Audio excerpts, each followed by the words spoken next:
With a pretty good offense that even as well as we played defensively, you look at them early on, it took us a moment to settle in, and once we did, and it got to the second half, we were absolutely dominant defensively, just lights out. I thought Blake Baker and the defensive staff and our players played lights out. They gave us some issues for our offense. They changed up some things. They shifted and moved and stemmed and would show one pitcher from a secondary perspective, and then only to camouflage it in being something different.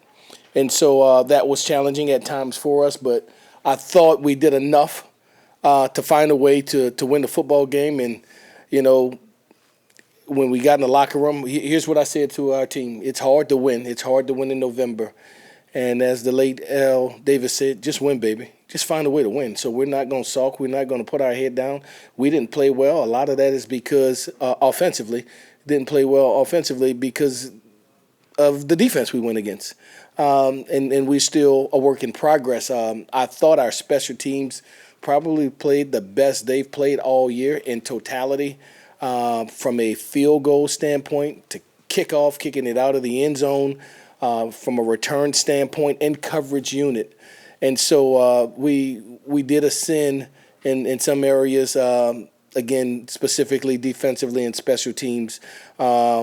We still have some work to do to get over this hump. We'll have to play better, and next week to have a chance to win this football game. And I'm confident we will. We'll get to work and knock out these kinks and find out the things that we can do to give us a chance to create explosive and touchdowns.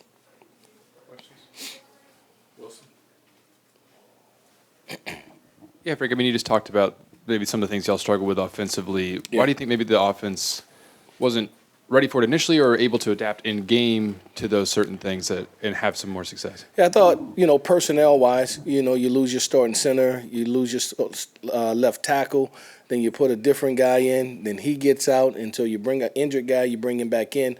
But that's a part of football, right? So the next man up mentality, that guy has to be ready to go. Caden Durham gets concussed. So we got nicks and bruises here and there. And so the continuity of guys who had gotten those repetitions in abundance was tested. And so we're a team where we have to, not just the starters, but the guys who are in backup roles have to be ready to go. And so our depth was tested tonight. And so it limits the things that you want to do to protect the quarterback, to protect those linemen, to protect the play call. And so when injuries start to occur the way they do, the playbook then kind of condenses to give yourself the best chance of doing whatever it takes to win the game. Coach, how important is DJ Pickett for the future of this program? He was our MVP. I thought he played lights out. And holistically, I thought he was good in run support. I thought he shed blocks and came off as a squat corner and zone coverage and negated runs. I thought he blitzed well and was disruptive. I thought he contested passes. And, of course, with the interception as well. He is an elite player, exactly what we desired for him to be for us, what Corey thought he was when he recruited him, when we recruited him. I think he's going to be a spectacular player, and his future is extremely bright. Yeah, Frank, have injuries shrunk the playbook all season to the point that this offense has been so bad all year? Has injuries Shrunk the playbook Yeah. where the effect of offense was so bad all year? Well, we're youthful. We're a youthful offensive unit, especially up front. And I think that when you do that, it's our responsibility to do the things that give you a chance to win. We can go out and try to be sexy and do things that don't adhere and allow us to be our best version of us, and it won't bode well for you. And so what do? You do the things that you can do with the personnel that you have. And sometimes it's ugly, and sometimes it's tough. And so I believe in our kids. I believe that they'll continue to get better. We'll continue to coach them to get better. And they're what we have, and we're going to make the most of what we have. And we accept them for who they are, and it's our responsibility to continue to build upon that. Hey, Frank, could you just give a comment on the 3 Weeks brothers getting on the field at the same time? Yeah, I thought that was pretty sweet. You know, when we, as we recruited each one, that was kind of our sales pitch to David, to their father. You know, how about not just one, but two? Well, how about a third one? Like, that's never been done before. I don't know if there's been 3 brothers on one team. I know of several that had 2. But certainly a special moment for that family, and for them to be able to walk out with West as he was recognized in the early going of the game when we recognized our seniors on senior night is certainly a special moment for the family. A wonderful family. We enjoy them.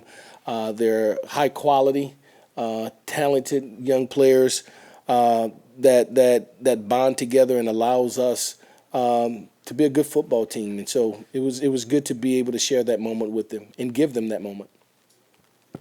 Yeah, Frank, I guess just to follow up on that, just how do you think Witt looked out there, I guess, movement-wise for his couple drives, and just do you expect them to be able to build on that, I guess? Yeah, so that was our call. We wanted to not do too much today, but give it a shot, you know, because when you're rehabbing and you're in space and you're doing things, it could feel good, but when you body weight is on you, and you anchor down and you have to change direction, or your body is contorted in an awkward position and you have to recover, those are the things that needed to be tested. It was tested today for him, and he came out fine with it, and eager to play next week in the game at this point, for sure.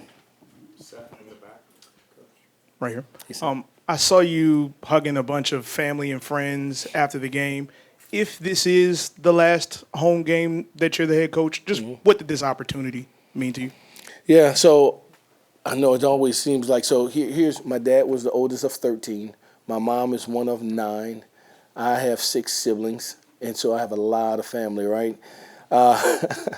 And so, and that's just my side. That's not even my wife's side. So, no, it's always, you know, and I shared with you guys last week, if you can't share it with the people you love, then what's the sense of doing it? And so I enjoy being able to create an atmosphere, an opportunity, a fellowship with my family, friends, and loved ones, and doing the same thing for our staff, our state, our university as well.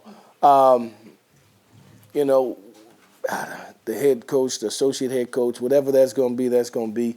I don't know. I'm just I'm living in the moment, right? I'm where my feet are, and I'm taking one day at a time and just rolling with it.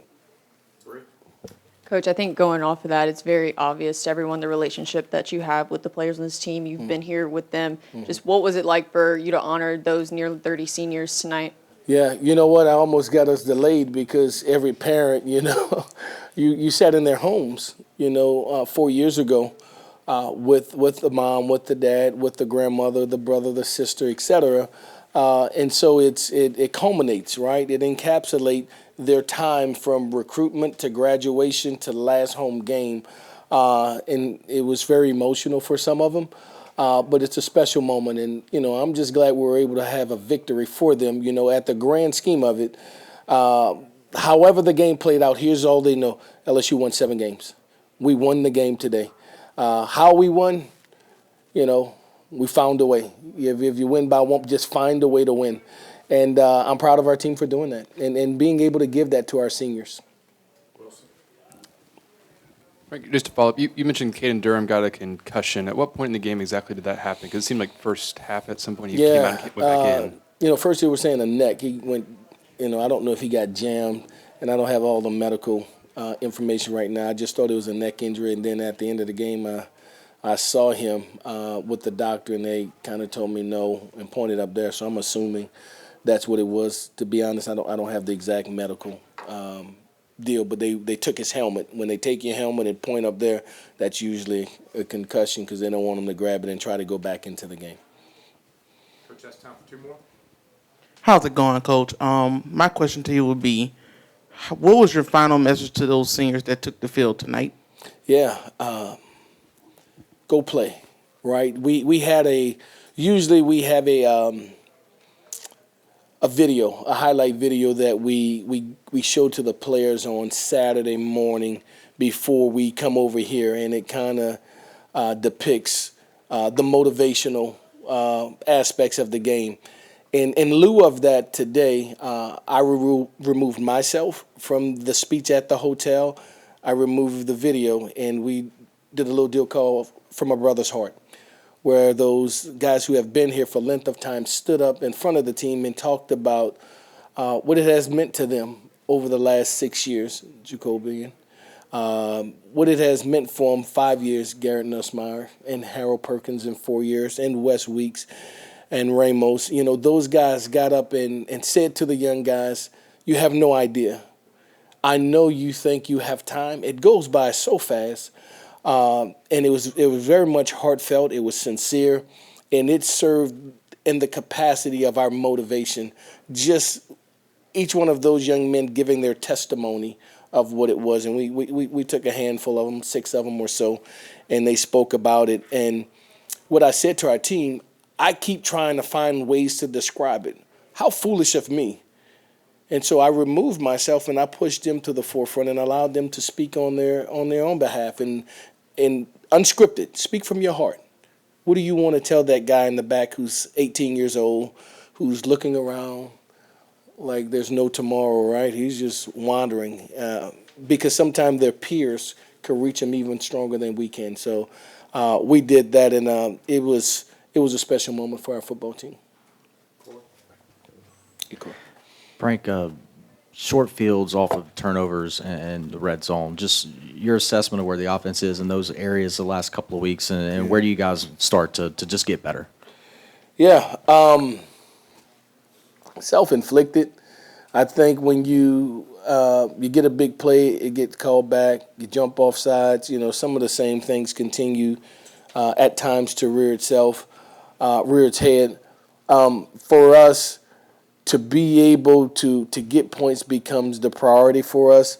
Ideally, touchdowns. You want to be able to do those things, and so we have to just keep chopping wood. You know, there is no giving up. There is no, oh well. No, we'll try this. We'll try that. So we're going to continue to try to find a way to get the ball in the end zone, and by different measures. And so whether it's a receiver that's getting into the backfield, it's a running back lining up at receiver, whatever it takes, a quarterback designed to run, we try the gambit of things, and we'll continue to hammer at it, to look at what defenses are doing to us as we look at our tendencies to try to crack the vault to create more touchdown plays for us.